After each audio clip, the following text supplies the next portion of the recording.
Welcome back, everyone. Thank you so much for sticking around with us. Hopefully you're enjoying this show so far. And as we mentioned on top of the hour, unfortunately today we'll be talking about sexual abuse in our society, especially the African community.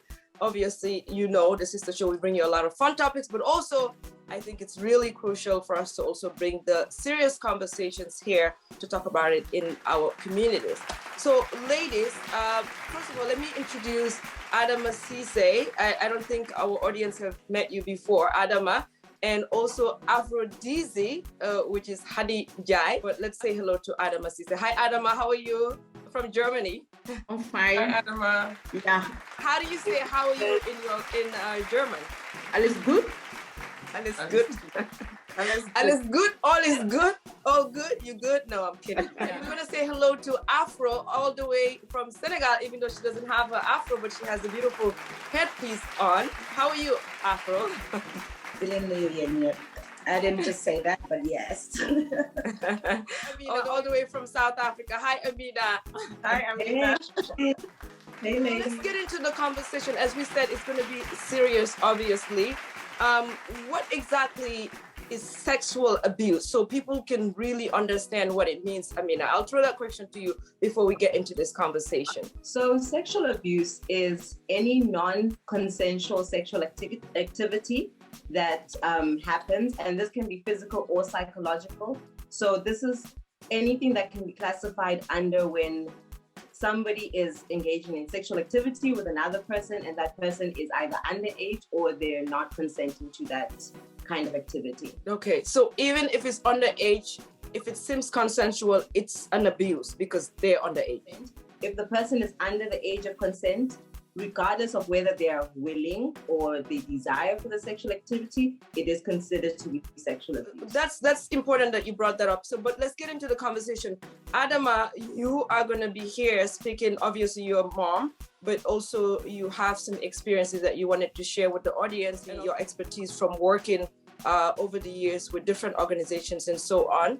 And Aphrodite also has some stories that she's going to be speaking from her point of view. So it's going to be a really important conversation for us to have here. And if you're watching, make sure that you share this video right now and also tag people, and let's make sure that this conversation get into all the parts of Africa so that we can bring an end to this sexual abuse that's happening all over the communities in Africa. So how much does the parents not educating children about sexual abuse, how much does that contribute to sexual abuse being rampant in our society, especially Africans? We don't really talk about this. Parents don't even have this conversation. And now the kids are also afraid to even have the conversation when they're going through it. So, and that's why when it leads to someone getting molested by somebody, even inside the house or outside of the house, they don't know what to do. Sometimes you don't even think it's a problem. I've been through the same thing, and I didn't even think, okay, I knew something was not right, but at the same time, I didn't feel like I can say something. Or what if I said something, then I am the problem. I don't really think the conversation a parent and his or her child should have is about sexual abuse, but about sex itself. You know, because sex is a taboo in African homes, you know. Nobody sits you down and tells you about the birds and the bees, per se, you know. And it's always difficult to talk about, you know.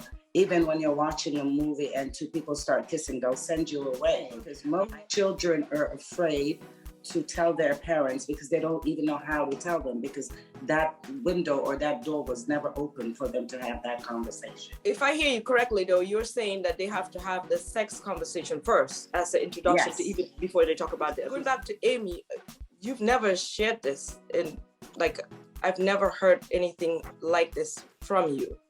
Because it was not a norm. It was not something you just talk about because you are scared that you would be blamed. I would never forget. It was an LCAT kind of taxi, which is like those little cars.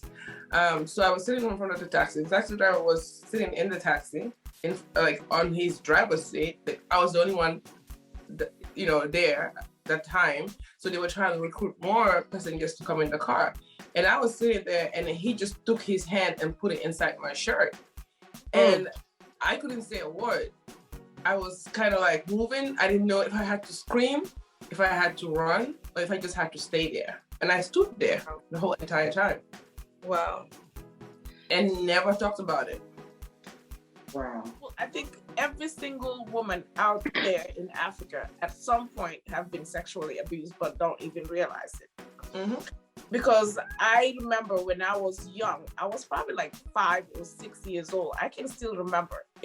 I remember exactly what happened. It is when my grandma sister came from Senegal and passed away. Okay? In Buya. And I remember there was what we call a surga. And I remember there was a big mango tree in the back of the house. And we would just go, we had swings there. We would just go and play. So it was after lunch. And I was just sitting there by myself. Everyone left to go to the main house. And I was sitting there playing, obviously. And this guy, there was this room in the back of the house. And he was sitting inside the room. But you could see his height was right against the window, and he had his privates out trying to show me. He was trying to lower me into the room, and I just looked and I screamed and ran away to my grandparents, but I never said anything. But there are multiple occasions, like thinking back, like when I came here and I realized what sexual abuse was and all of this, I was thinking back, even our drivers, some of our drivers, you would see them playing around with girls, like the maids and stuff. And the type of playing they were doing, maybe play with their boobs or do stuff like that, which is all parts of sexual assault. Oh, hitting their butts. Yes, because these are things that are so rampant. Even the teachers, like in school, if every one of us come out and speak, you'll be amazed how many stories you hear. Yes. Yeah. Thank you, Dr. J, for that. And I'm glad that you guys are opening up and sharing your stories. Like, we are sisters, obviously, but I've never, ever heard anything from Amy about this. With Dr. J, I think when we said we were going to have the show, she brought it up, obviously. So that was the first time. So you can imagine for the people that it's happened to and how many people don't know that this is happening in their own houses, right? So we have to try to break the stigma. So I'm really grateful that you guys are sharing your stories. And if you're watching, please, please, please make this a conversation in your households, right? Start asking questions to your daughters, to your siblings. Especially if you're in Africa, because that way we can start this conversation. And that's the only way we can break the stigma. I'm always emotional when we talk about sexual abuse, especially because from a personal experience and the fact that I work at the Ministry of Education and at the gender unit specifically, we dealt with a lot of cases that are really touching. I just want to share this story with you. In Kaur, I was a teacher there. We started the high school. We were the first batch of teachers, and I was the only female teacher in that school. And I remember there was this student, there was a rumor in the school that she was pregnant. And then I was shocked when she was called by the school management. And then I had the school principal saying, "Tay ding ma wax kan mo la biral. You xale bu ndaw ngay dem di joxe sa boppa góori." And I came in, I said, "No, you cannot do this. These are kids. If there is a problem, we have to handle it professionally." And I withdrew the case from the principal's office. I went to my office. I sat this girl down. I said, "What happened? Can you talk to me?" She said, "My mom has 8 kids. And my dad ran away and left her with all of us." I'm quoting from her directly. Miss Ceesay, "I come to school without eating breakfast. So there's this boy who always provides for me." The girl became pregnant as a result of parental neglect because the father felt that the 8 kids are too much. He ran away. And who is there? I agree with Amy. There is nobody to talk about sex in our lives. There is a bit of a responsibility on parents to teach the children about physiology, about sexual abuse, about sex from a young age, but they have to think about it and express it from a very age-appropriate way. So what age would you say should be okay to bring it up? So as young as a child is able to communicate, right? You start with age-appropriate things. So you'll say things like, in this home, there's no secrets. So if somebody touches you here, then you tell mommy or you tell daddy or you tell a caregiver. Amina is definitely right. When they start having breast buds, that's a good way physiologically. That's when you can tell them why you have a breast, what that means, and then you can venture into menstrual period and talk about that and explaining what it means and why they have a period. That will allow you and give you the chance to actually go into more details in terms of sexual activities and stuff like that. Thank you so much both for sharing that. So, but now let's talk about this. In Africa, you have a whole lot of strangers and a whole lot of people that live within the house or the compound, the community. So how does this really affect sexual abuse in our community, and how does it actually increase it? And the fact that we don't talk about it, or we don't prosecute those people, or we don't take it to the law because it's people that we know. What do you guys have to say about that? More rampant in Africa because of the fact that you have this open community, you have the compound. When you say a compound, you may have multiple houses inside the compound where people that you trust. You have the teacher, like for example, you have the ustaz that lives there, and then this is supposed to be a pious person, a religious person that will focus mainly on religious activities, but that's not true. They're all human, so they have problems as much as other people that don't live in the house. And when things like this happen, when you go to your mom to talk about it, they'll slap you and say, "What are you saying? This is not appropriate for you to say."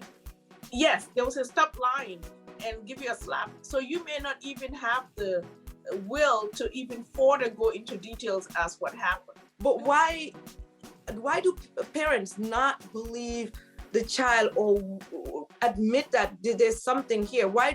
Is it denial?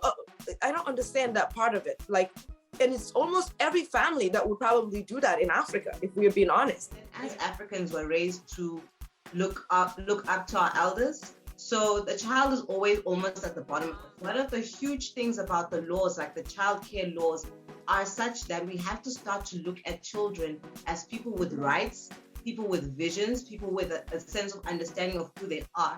And when we're able to conceptualize that, when a child says, "This happened to me," you can listen.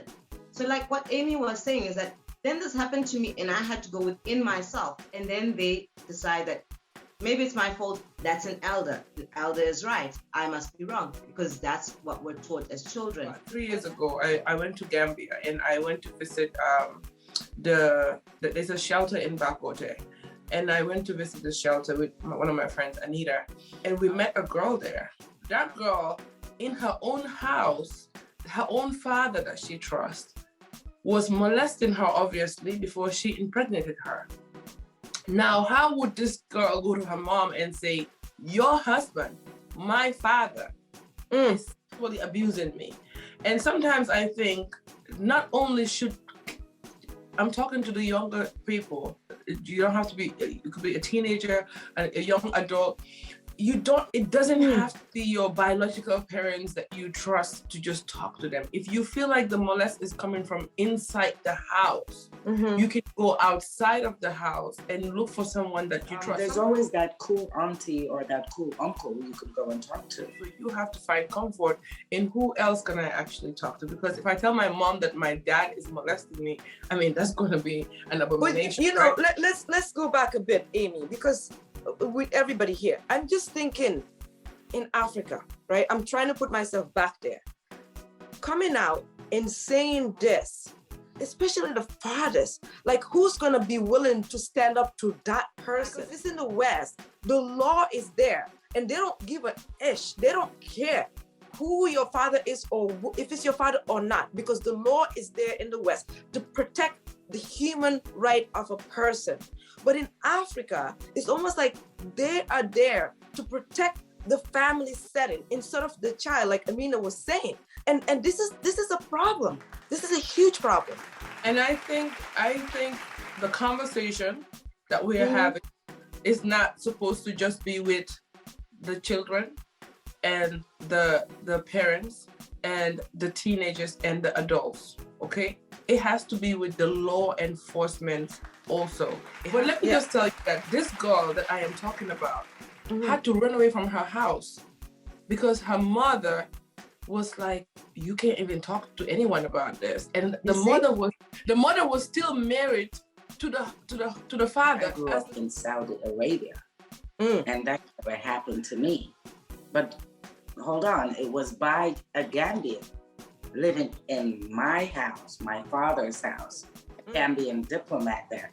So what I'm trying to get at is just like y'all said, you're big, I'm small, I'm right, you're wrong. That mentality, that gotta go.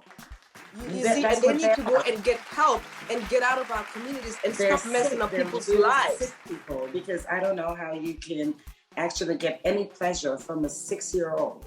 They definitely need to go get help. Also continue to share the video if you're just joining us so that we can expand this conversation throughout all of our communities. And like Afro said, it's not just the African community, obviously, it's all over the world.